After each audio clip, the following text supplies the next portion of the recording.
Seja bem-vindo ao mundo marcial. Bem antes do MMA, havia um estilo de luta competitivo e agressivo que ajudaria a inspirar sua criação. Esse estilo de luta ficou conhecido como Vale Tudo. Começou aqui no Brasil décadas antes das lutas organizadas de MMA. Sem o Vale Tudo, provavelmente o MMA seria muito diferente de hoje e talvez poderia nem existir.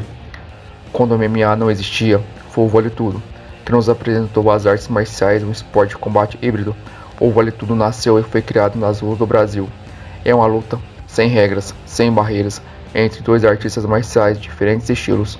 Essas lutas foram muito populares e começaram no final de 1920 e duraram cerca de 70 anos, perdendo sua popularidade na década de 1990. A natureza do Vale Tudo não há limite para que um lutador criativo pode fazer com uma arte marcial sem regras. Você pode agarrar seu oponente até o chão ou usar uma rasteira precisa para executar uma queda. Se você conseguir tirar vantagem de um arremesso ou cabeçada, vai em frente e faça. Adicione todas as formas de soco, chute e técnica de submissão ao seu arsenal e você terá uma fonte ilimitada de material para criar seu estilo de combate. No que diz respeito às artes marciais, o Vale Tudo oferece algumas das aulas de defesa pessoal mais práticas que existem. Vale ressaltar que o Vale Tudo carece de regras e limite de tempo. Isso deu ao estilo de luta uma reputação baseada em brutalidade extrema. De vez em quando, os lutadores sofriam ferimentos graves, o que resultava em previsível má publicidade. A falta de limite de tempo também aumentou as chances de ferimentos graves quando lutadores teimosos se recusassem a bater. Essas lutas foram inicialmente organizadas por promotores de circo brasileiro, como uma atração secundária, colocar artistas marciais com experiências e disciplinas diferentes, uns contra os outros, para ver quem era o melhor. O Brasil possui diferentes disciplinas de artes marciais que são praticadas. Muitas rivalidades começaram entre essas disciplinas. Invasões de dojos foram muito comuns ao longo do século no Brasil. Este ato ocorre quando um grupo de artistas marciais invade uma academia de grupos rivais e o desafiam para uma luta, ou em outros casos, esses grupos rivais apenas tiveram brigas diretas nas ruas. Diferentes promotores brasileiros viram nessa rivalidade uma oportunidade de ganhar dinheiro. Faça uma luta organizada entre artistas marciais, onde eles podem vender ingresso para espectadores. Os vencedores receberiam dinheiro e se gabariam de ter um estilo de luta superior. Com o passar dos anos, o Vale Tudo começou a ganhar atenção e atrair um público cada vez maior. Nenhuma notícia que o Vale Tudo recebeu era boa. Os jornais usavam para descrever esses eventos como espetáculos bárbaros e horríveis, que não tinham lugar na sociedade. Infelizmente, o ódio da mídia brasileira pelo Vale Tudo iria impedi-lo de alcançar o sucesso. A principal razão pelo qual o Vale Tudo não alcançou o sucesso foi porque não haviam regras. Qualquer coisa aconteceu nessas lutas, exceto que não eram permitido armas. Todos os lutadores desarmados, sem luvas, às vezes lutavam em um ringue, às vezes apenas em um espaço aberto, mais tarde em uma gaiola. Não havia limite de tempo, então era comum essas lutas durarem mais de uma hora. Eles geralmente terminavam em nocaute ou finalização, se um lutador estava muito cansado ou ferido para continuar lutando e desistia. As formas de arte marcial que você viria nessas lutas de Vale Tudo incluíam o boxe, capoeira, muay thai, bodybuilders, lutadores de rua, karatê, judô, jiu-jitsu brasileiro, luta livre e entre outros. No início dos anos 90 surgiu o UFC, organização que Rorion Gracie fundou quando emigrou para os Estados Unidos. Lutadores de todas as modalidades e diferentes partes do mundo treinavam para participar do UFC.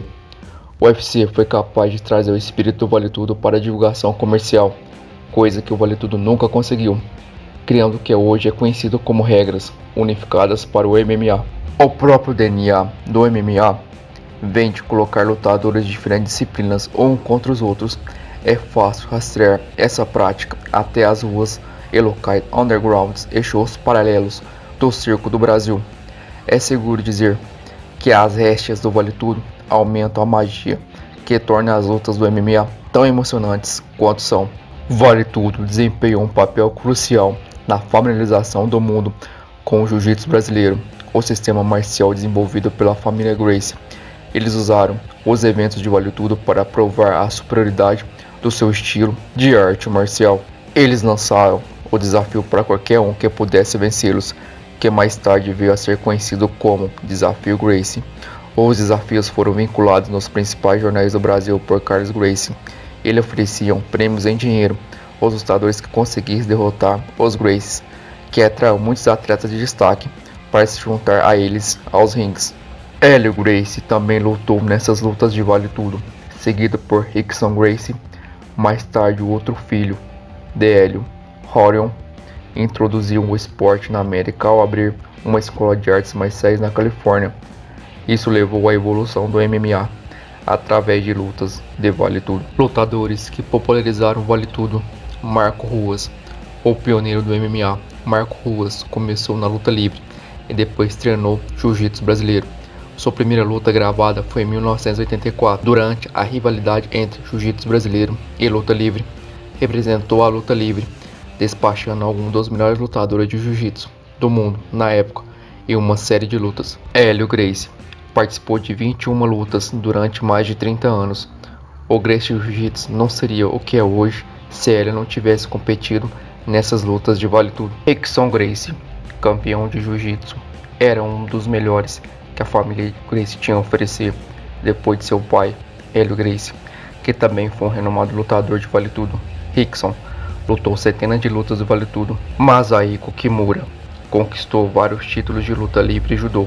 Em 1951, derrotou Hélio Gracie em uma luta de jiu-jitsu versus judô. Para homenagear a vitória excepcional, os lutadores de jiu-jitsu batizaram a jogada Kimura em homenagem a ele. Royce Gracie apresentou o jiu-jitsu brasileiro à América por meio de seu empenho superior nos torneios de UFC e Vale Tudo. Em 1993, ele derrotou Gerard Gordal com o mata-leão e se tornou o primeiro campeão do UFC.